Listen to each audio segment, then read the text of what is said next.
All right, today, as part of our overview of the Maintenance and Reliability Best Practices Framework, we are inside the asset management domain and we are talking about reliability engineering. Now, reliability engineering is a discipline that covers several facets and disciplines. So, reliability engineering can be upfront, product design could be in lots of places, and sometimes it's inside the plant, more of a maintenance engineering, but all considered reliability engineering. Why is the reliability engineering role so important? Well, they eliminate unnecessary failures, whether that's in product design, in system design for plant operations, or on the maintenance side as part of the maintenance engineering function that oftentimes reliability engineers now cover.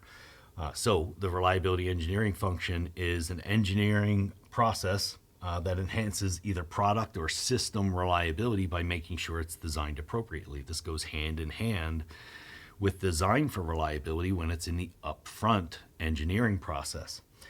In the reactive side of things, it's more of a maintenance engineering function, but again, oftentimes today, it's a single position called the reliability engineer. And they either do investigative pieces to take failures, investigate failures, and improve processes and systems, or even just set the initial set of PM requirements and tasks and predictive maintenance. They do lots and lots of functions. So reliability engineering is oftentimes responsible for the implementation of asset management practices. That reliability engineering function on the product design side performs testing and design FMEAs. They also help create what will eventually become the maintenance manuals for those products. On the systems engineering side of things, they do things like reliability and maintainability studies, RAMS analysis. They help execute process FMEAs to make sure alarm points are in the right places, that we have product control and all kinds of other aspects. They'll do the equipment FMEAs to help build the maintenance plans for the new assets when they arrive. During useful life, they often operate as a maintenance engineering role for optimization of plant reliability, and they also do failure investigations and maintenance optimizations on the PM side of things.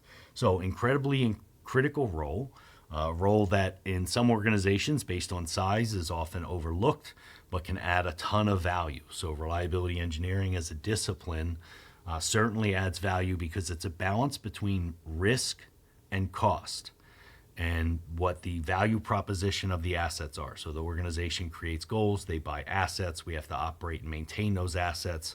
We can spend a ton of money keeping them reliable. We can spend not enough money, be very reactive, and our overall costs go through the roof.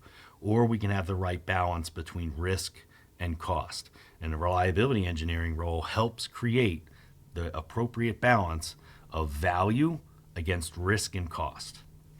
So if you want more information on reliability engineering or need assistance with reliability engineering as an outsourced service, contact us at reliabilityx.com. Shoot us an email at ask@reliabilityx.com. Don't forget to like and subscribe, and go make tomorrow better than today.